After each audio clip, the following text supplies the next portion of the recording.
Hello, I am indeed Alexis Kennedy from Weather Factory, and thank you for coming to the talk at the end of the day, especially because it's going to be 4 hours long. It's not actually going to be 4 hours long. You'll be out of here in 29.5 minutes. This is a companion talk to the one that my co-founder in the audience, Lottie Bevan, gave earlier in the day about Cultist Simulator. Hers was focused on the production side of making it, and hopefully lessons that you can use to produce your own games. This is much more on the creative and the design side. And specifically what I want to talk about is how to marry doing something creatively unusual and experimental with continuing to eat food and live in a house, both of which I assume most people here do and want to keep doing. So this is me. I spent 10 years in tech. I founded Fail Better. I was creative lead on those games. Then I decided I wanted to do something more experimental. I left Fail Better. I did a year kind of as a Ronin, freelancing for those people. And then I came back, founded Weather Factory properly with Lottie to make Cultist Simulator. If you see any subliminal messages on that side of the screen, please feel free to obey them. And here's the thing. Most of the games I've seen success with have been quite stupid ideas. So Ford and London, which I literally built in the spare bedroom in 2009, although a lot of people have worked on it and expanded it and improved it since then, is a beige, free-to-play narrative browser game. Nobody does narrative free-to-play games because it's a ridiculous idea. But when I left Fail Better, it was making about $60,000 US a month. It's nothing if you're king. It's a lot if you're an indie. 7 years after it had been launched. Sunless Sea, I have described as the world's slowest RPG, and you're on a boat. That's not a promising pitch. Sunless Sea is a very divisive game. It's an RPG with permadeath, which actually wasn't a great creative decision on my part. I'll go into that later. But it's an unusual, divisive game that nevertheless, by now, has sold almost 1 million copies. It sold about 350,000 copies in its first year. Won some awards. Cultist Simulator is very hard to explain in a line. You should definitely buy it, play it, and find out what it's about. But the thing about Cultist Simulator is it's sort of like Occult Solitaire, and it very intentionally and specifically has no tutorial, something we argued with a publisher about, because the point of the game is that it has no tutorial. And Cultist, less than half the budget of Sunless Sea, and it's selling at a similar speed. So I've done something right, and I want to talk about what that is, but I have a terrible secret, which is this. For every success I've been involved in 2 to 3 failures. It's really important. And lots of these failures I wasn't the creative lead on, but all of these failures I bear the responsibility because I either was creative lead, or I signed off on the project, or I hired the creative lead, or I made a mistake that caused it not to work, or we were unlucky and it's just my responsibility. So we've got 3 successes, we got 7, 8 failures, and I want to drill down into what made the successes. None of them were dreadful, but there are lots of really good games in the world, experimental or not, that do very badly commercially. So not being terrible isn't enough. All of them were distinctive. That's really important. And particularly, you can't fit Fallen London, Sunless Sea, or Cultist Simulator into a genre very easily. And genres are obviously marketing tools, and they're useful, but they are also a trap and a prison. So if you can be distinctive enough, then, to be very distinctive, you usually need to step outside genre. All of them had very strong themes. That I'll come back to later. Fallen London is ultimately about, the price of desire, but it's about what it's like living underground, having given up lots of precious things. Sunless Sea, as I said over and over again, was a game of exploration, loneliness, and discovery. Everything in the game pulls back to that. And Cultist is a game of yearning and apocalypse. So making it theme first, allows you to organize that distinctiveness into a coherent beam of utility. All of them were divisive. So Sunless Sea, for every 4 people who really like Sunless Sea, there'll be at least one more person who says, it's so slow, it's so grindy, it's got too much text. Being divisive can be an advantage. I'll talk about why in a minute. And the most important thing, small budgets, constrained timelines, and an approach to design which I've called apophenian, which may not be a word you're familiar with because I made it up based on a word that exists, apophenia, but I'll come back to what that is later. So, the next slide contains some horrible news. So brace yourselves. If you are of a sensitive disposition, close your eyes or take a drink of gin. Lottie included some information from the same person, actually, in her talk. This is Jake Burkett of Grey Alien Games. He's been making games for 2 decades. And this is a Twitter poll that he ran. So almost a third of the devs who responded to his Twitter poll, not a scientific poll, but a straw poll nevertheless, have been working on their game for more than 3 years. And if you think about how much they're going to make back, say a game grosses $100,000 on Steam, which isn't bad these days, considering how crowded Steam has become, you lose 35% of that straight away to the Valve tax and the actual tax. You spent $35K on the game, so you've got $30,000 left of that $100,000, actual profit to make your next game with. So you spent a year of dev time on it, you made $14 an hour. That's not great wages. And that is if you spent a year of development time on it. If you spent 3 years of that, you divide that 3 ways. Mike Rose, who runs the publishing outfit No More Robots, quoted by Jake again here, 12K is about what the average game makes in its first month on Steam. So this is not even what most indie games will make. Most indie games make closer to this, and if you're lucky, you're going to be making $9 an hour. Right. Good news I bring to you from the well-known documentary film, Aliens. And that is this news. Here are 2 characters from Aliens. One is the APC, which has a hull lined with boron carbide ceramic tiles and a suspension capable of boosting clearance by a full 30 centimeters. Wonderful machine, very robust, very expensive. And here is Newt, aka Rebecca Jordan, who has 3 qualifications. 1, she is 10 years old. 2, she has a 2nd grade citizenship award. And 3, she can fit inside ventilation ducts.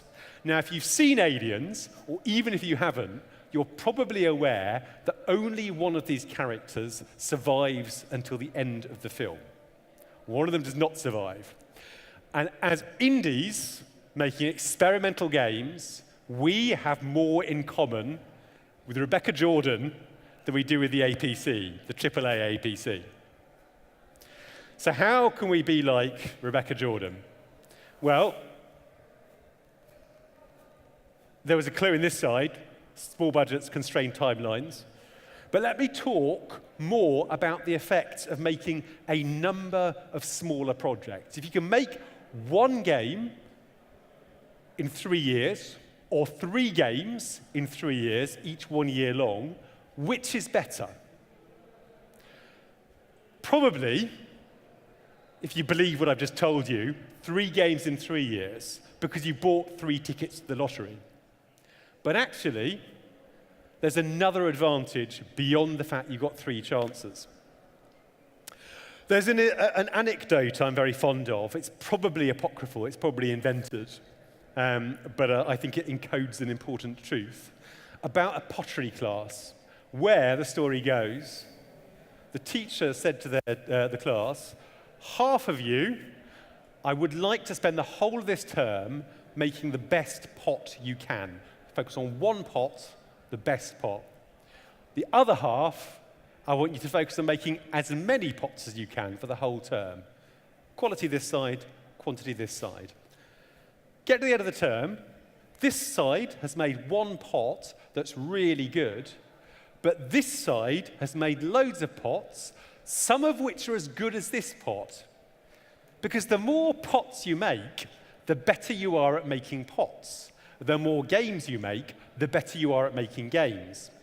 You learn things from a whole production life cycle, from getting a game from conception, pre-production, production, launch, support, the aftermath, getting more funding, learning from it. You learn every time you go through that mill lessons that you won't learn just by writing art-level design coding on one project for 5 years. So you want as much of that whole life cycle experience as you can get.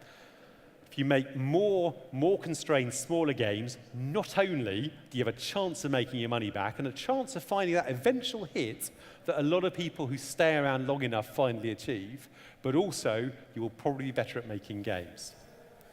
So, that word apophenia that I mentioned earlier. Apophenia, as Lottie said in her talk, is the tendency of the human mind to see patterns where they don't exist. And the classic example, as Lottie said, is 2 dots and a line. Looks nothing like a face, but we immediately see faces. 2 windows and a door is a face. So as an indie, making an experimental game on a constrained budget, on a short timeline, with limited resources, you want to think not only about the things you put in the game, but the spaces between the things you put in the game.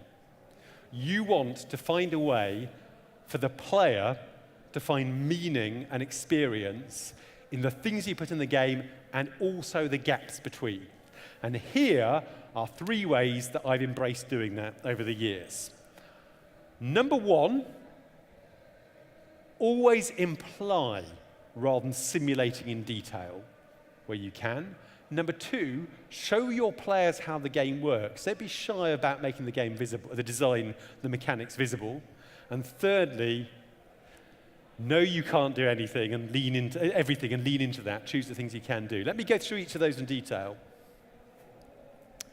The game doesn't happen on the screen, on the keyboard, on the mouse. It doesn't even happen in the CPU and the GPU.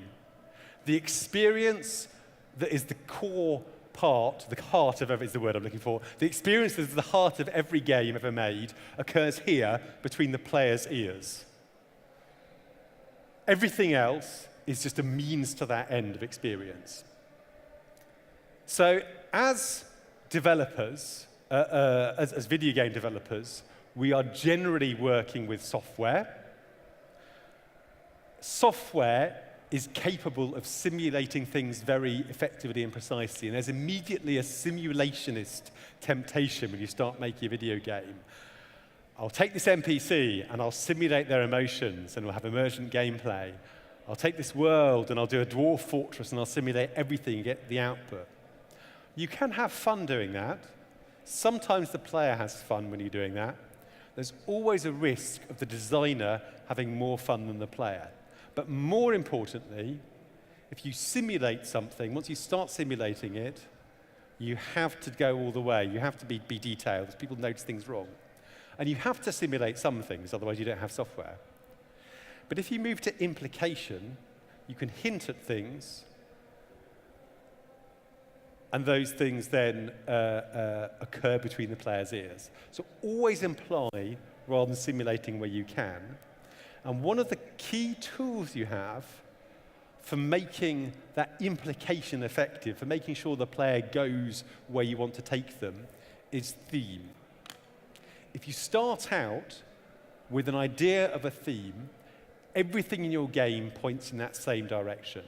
So in Cultist Simulator, the lore, the mechanics, the story, the music, everything points in the direction of trying to suggest apocalypse and suggest yearning. And the player's head, as it were, is turned in that direction over and over again. theme has this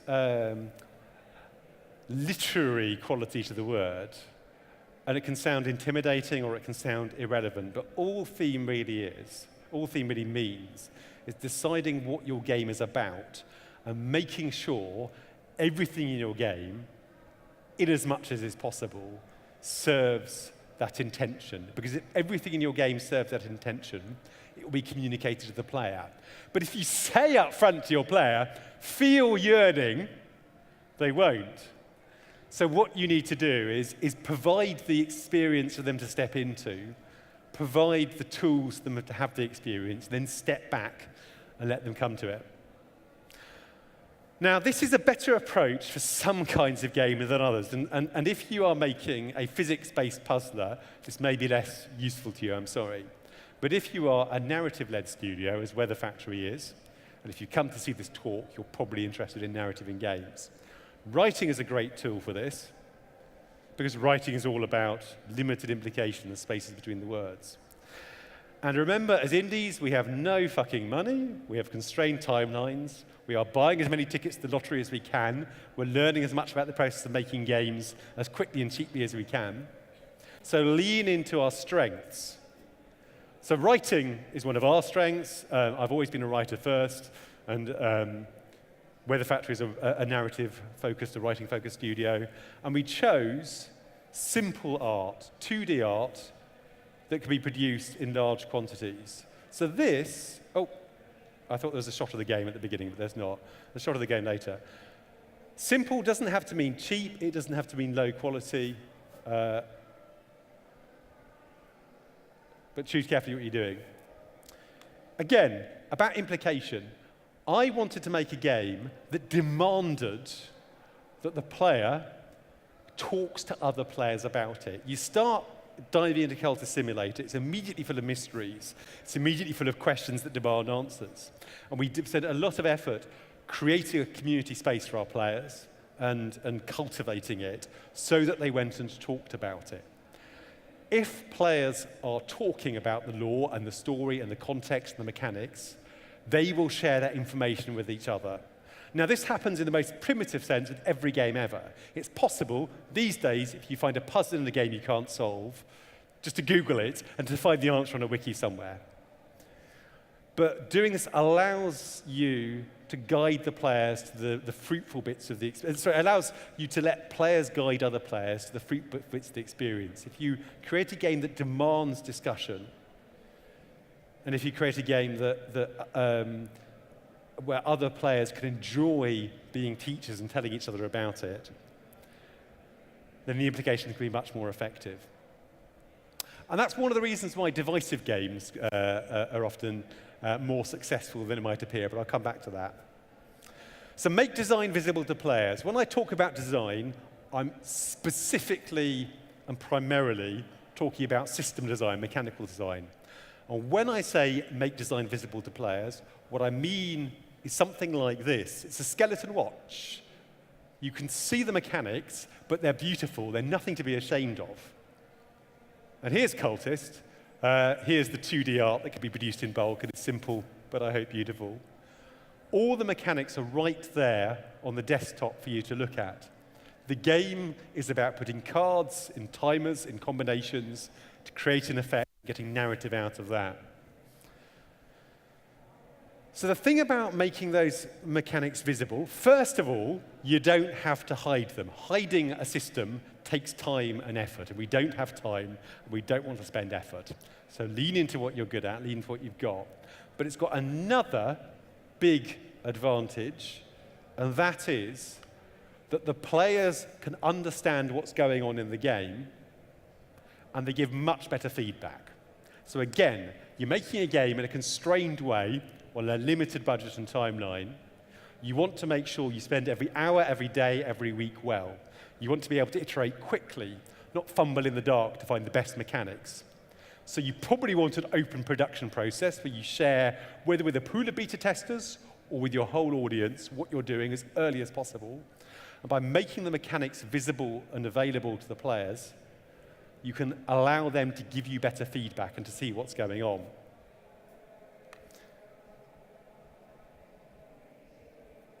A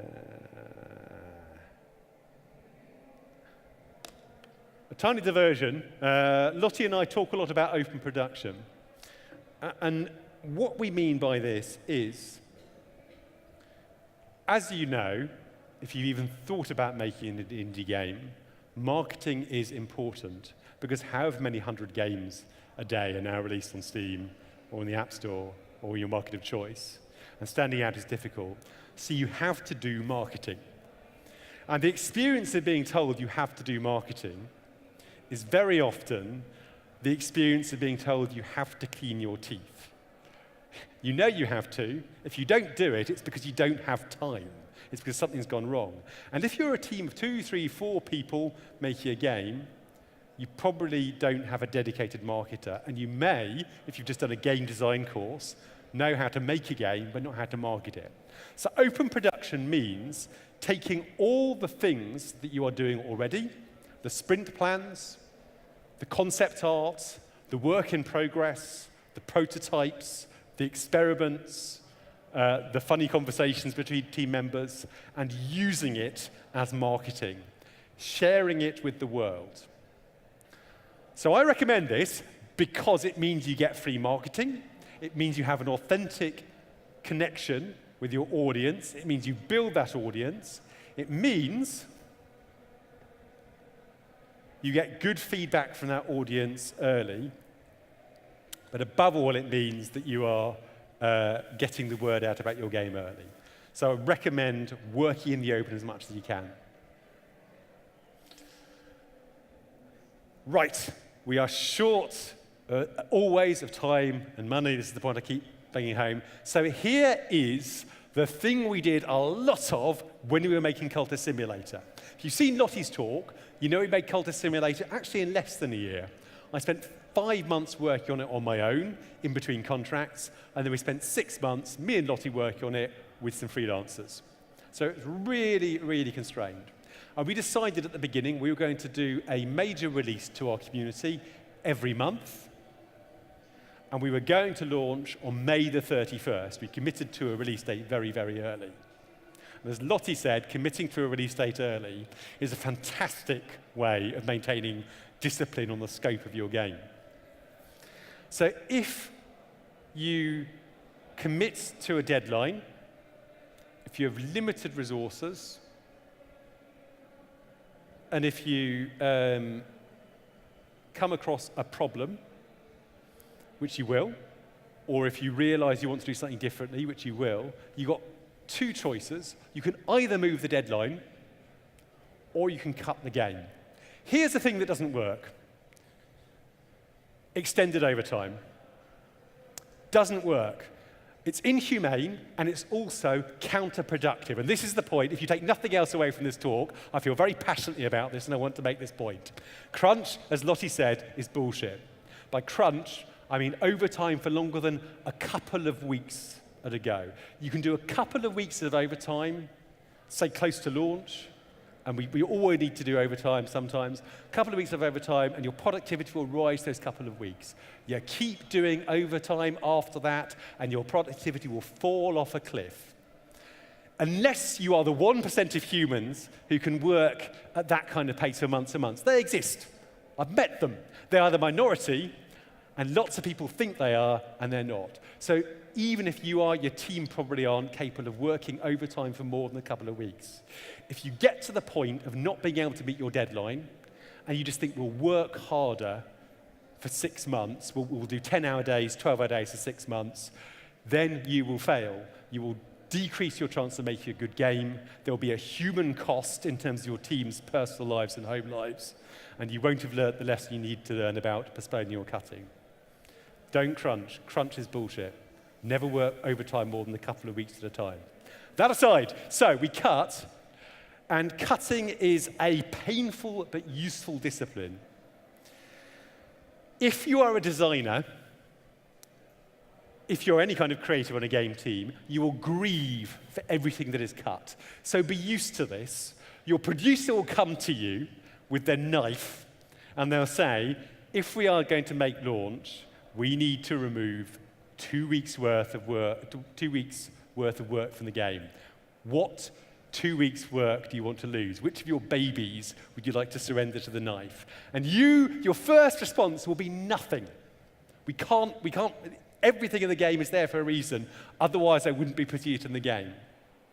But either you postpone the release date, which may cost you money you don't have, or you choose something. And when you choose it, it will feel awful, and then a week later, it won't feel awful, and then a month later, when you're asked what you had to cut, you will have forgotten what you had to cut.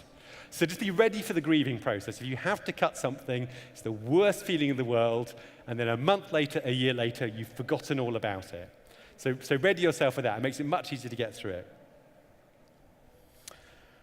Apophenia design, always imply rather than simulate if you can. Never fill in all the gaps. Leave some gaps for the player to have their personal experience. Make the design visible so players can see the gaps in the design and they can give you good feedback on it. And embrace the realities of production. Cutting is a discipline and can ultimately be beneficial. Right. So Cultist Simulator was a success, and we did a lot of things I just told you about which worked, but we didn't do everything right. This was the quote I used to name my first studio. This is a quote I prefer these days. It's much better to learn from someone else's mistakes than it is to learn from your own. So here are some of my mistakes. This is a long, chatty slide, but when I wrote a post-mortem of Sunless Sea 4 years ago now, the biggest problem I identified with Sunless Sea was that it was kind of the child of an RPG. It was also kind of a roguelike. You had permadeath, but you also had a slow storyline where you had to build up your character to progress. And those don't go well together. You don't have to repeat a long, scripted storyline if you die. The reason I did it that way was the experience of the terror of failure was very important in the design of Sunless Sea. You're much more frightened of permadeath than you are of having to reload. But it was a problem. And if you are trying to make a game that doesn't fit comfortably into a genre, you won't have 100% new ideas. You'll take lots of ideas from lots of genres and combine them. And often those ideas bring expectations with them. So if you're trying to do something really distinctive, think about the ideas you've borrowed from different places and make sure they fit together perfectly. But a very similar problem with Cultist Simulator. I tried to cater for it. I tried to deal with the fact that you have a lot of scripted stuff and a lot of and permadeath in the game as well. And I think it worked better than Sunless Sea, but there's still a fault line. The single biggest criticism of the game is when I die, I lose my progress. I have to go through the same bullshit all over again. And that's intentional because I wanted there to be a real sense of threat, and I put mitigations in it, the legacies in the game that mean you get different starts when you die, but the starts weren't different enough. I didn't think through that fault line early enough. So if you're trying to do something distinctive, think about what baggage you brought with you from other genres. The user interface of Cultist Simulator. So I submitted another version of this talk for GDC, and the feedback the GDC board gave me before they approved it was they wanted an answer to this question. A lot of the criticism of the game was about permadeath. A lot of the other criticism of the game was about people not getting it or understanding it. And a lot of the criticism of the game was about the UI. And they said, was this deliberate? Were you trying to make it hard to get into? And the answer is a little of column A, a little of column B. I want to be honest about this. Cultist Simulator is meant to be a game that's difficult to get into. It's meant to feel like the experience of digging into a mystery. But the UI sometimes deliberately did that, and sometimes just wasn't good enough. So because we made the game in a very constrained schedule, we didn't have time to polish as much as I'd have liked, and that was a problem. And also, some of the UI is intentionally obscure, but some of it is just difficult to fit the complexities of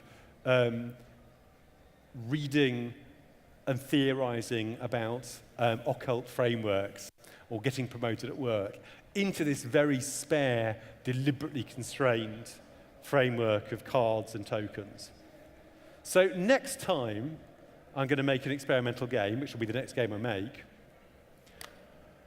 What I've realized is that It's not good enough as a designer to say, this is an experimental game, so the UI will be difficult, deal with it. If the game is experimental, players are going to be disoriented more often, so it's most important to give them good UI, to give them good UX, so that they have something to guide them through struggling with learning the game and trying to understand what you want to do. You want to give people guide rails. So next time, I'd make sure that I didn't try to make the excuse of it's supposed to be obscure, so the UI is a bit shonky. And next time, I said earlier we had a major build every month for a year. I'd make sure that one major build is dedicated just to getting the UI right. If you make an experimental game, UX is not something you can skimp on, it's more important. Production. We did a great job of production, thanks to Lottie, but you can always do better. Every post-mortem I've ever been to of every game I've ever been to, people say, we wish we'd spent more time on the game tools. This isn't an exception. I wish we spent more time on the tools we used to build the game, because then we could have built the game faster. Always tempting to spend time working on the game rather than the tools used to make the game, because the payoff is less obvious for those, but next time I'll try to do more of that. I recommend you do, particularly for what it's worth, automating build and deployment scripts. I did most of the coding and all of the design and writing on the game, so my time was always limited. And as soon as I actually built one-click scripts to build community and deploy to the Steam and GOG and itch pipelines, my productivity rocketed, so that was very useful. Mike Laidlaw, who's just been in the news because he's creative director on Dragon Age and has now gone to work for Ubisoft Quebec, used this phrase crumple zones, which I like very much. Mike points out that given you are going to have to cut, when you do your narrative and your system design, think early about which things can go first. Like the crumple zones in a car that keep you alive. All of the car is there for a reason, but you can afford to lose the front of the car much more than you can afford to lose the bit behind the wheel. So when you are doing your initial design, start thinking from the beginning about what things you can afford to lose if you have to. You might not have to lose them, but it will make that grieving process earlier if you've thought about it up front. Biggest thing, dedicated finishing time. So we planned assiduously and estimated carefully all the way through. We put in contingency, we cut, and still, when we got close to launch, there were a lot of little bits. Achievements for GOG, which took 2.5 days rather than half a day because GOG's framework was complicated. Interviews, we did more interviews than we intended. We had all these little bits of art that hadn't quite been tidied up. Then we get lots and lots of tiny tasks towards the end that are easy to let fall on the floor. So just allow a sprint, 2 sprints at the end of your production cycle specifically to deal with finishing, polishing, tidying up the game, getting all the bits that otherwise you might not get in time done. Oh, launch. Every time I launch a game, and I've launched a lot of games now, I think I'm going to plan better for launch. And every time after I've launched the game, I think I wish I'd planned better for launch. It's very hard when you make a game to see beyond launch. It's like the great wave coming up at you. You can't see the other side of it.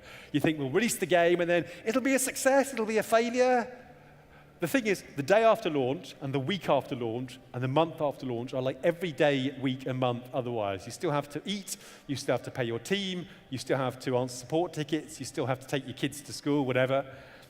So plan for what specifically you're going to do in those weeks and months. Do as much planning as you can. It's really hard to see beyond that wave, but try your damnedest, because you are going to be your most exhausted and stressed, and it's going to be hardest to react once your game has just been launched. Final point. Every experiment is risky. Otherwise, it wouldn't be an experiment. If you're trying to do something creatively unusual, by definition, it may fail. If there wasn't the chance of failure, it wouldn't be creatively unusual. It'd be something well understood. As an indie developer, you might be trying to make art, but you're also making a product. You want to continue to eat and sleep under a roof. So you want to mitigate that creative risk. You want to provide some sort of insurance policy. And there are two ways you can mitigate it. One is what I've just shown you. There are probably more than two ways, but two important ways you can mitigate it. One is what I've just shown you. Small budget, constrained timeline, and the other way you can mitigate that risk is just to do the single best game you can. Make a really good pot, be this side of the room from the illustration earlier. And the thing is, some people do that and they have successors. So, for example, Subset Games, who I adore, FTL, Into the Breach, both masterpieces. Those are the results of two very talented developers going and sitting in their separate rooms for years, 5 years, 7 years Into the Breach took, are just polishing and polishing and polishing until they make a really good game, and then releasing it, and it gets overwhelmingly positive on Steam, and it's a masterpiece. Lucas Pope, same thing. He made Papers, Please, brilliant work. He made Obra Dinn, brilliant work. He spent years and years getting it right. Blizzard does the same thing. Blizzard keeps on working on a game until it's absolutely glowing, and then they release it. So there are two problems with this approach if you're an indie. One is that you have to be bloody sure that you're really good, that what you produce at the end is really going to be a masterpiece. And the other is you will run out of money. The distinguishing feature of Lucas Pope and Subset is that they both had very successful early games that meant they could work on the games for years without having to worry too much about the production realities. They could have released their games on Steam. The games would have made $30,000. They'd basically have been OK. And Blizzard likewise. Blizzard does not have infinite money, but it's the closest thing to a studio with infinite money in the world. So I'm not saying this is the only way to do something experimental and have success.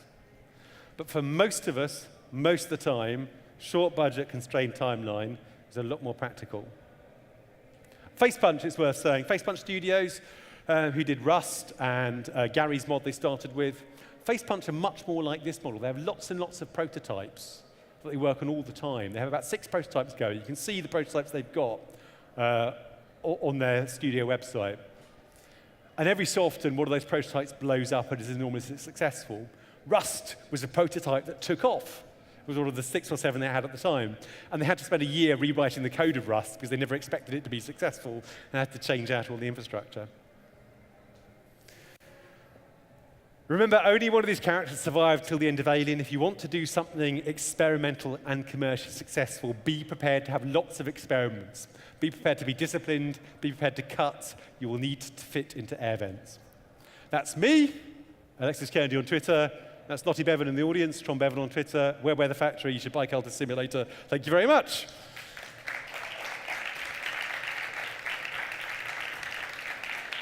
Do you have questions? Yeah, we have time for a couple of questions if you want. That way. Hi. Could you give an example of what's something you can imply instead of simulate? If you want to, so the simplest possible example of this is that you write something rather than display it. If you want to provide the experience of working in an office, you can build a 3D environment with desks, actors, windows, all the rest of it has something to explore, or you can do it with 12 words. So writing is a really good tool to imply rather than simulate. But that's at a very gross level. At a more sort of detailed level, here's a mechanical example. If you, as in Cultist Simulator, you can take a health card and put it into a work card, into a work token. The work token cycles, and the health card comes out grey with some money. And that's a really simple bit of code that tells you you have limited resources to work. Work takes time. Work makes money. Fatigue is important because the health card has come out grey and gradually comes back. That you could simulate with a lot of rules or a lot of systems or a lot of production design. So writing and system design are the two ways I tend to try to simulate, to imply rather than simulate things. But always think about the things you care about conveying to the player. I care about the fact that I want work to feel like something you spend effort on in the game.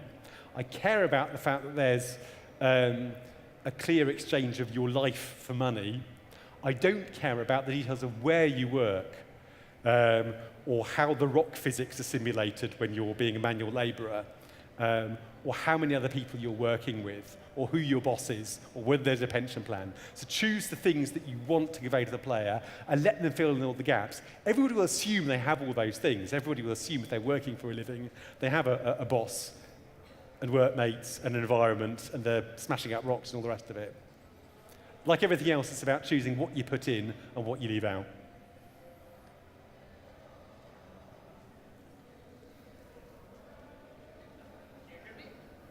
There's a gentleman behind you with the mic. There we go. Okay. This is another question about Cultist Simulator so much, but about Falling London and about Soundless Sea. My question is, what do you think makes them so successful? I'm asking this because I've read the Soundless Sea, the post about Falling London and Soundless Sea, and about how the company made it so clear that the most important thing was to be safe. But that kind of experiments doesn't seem safe at all.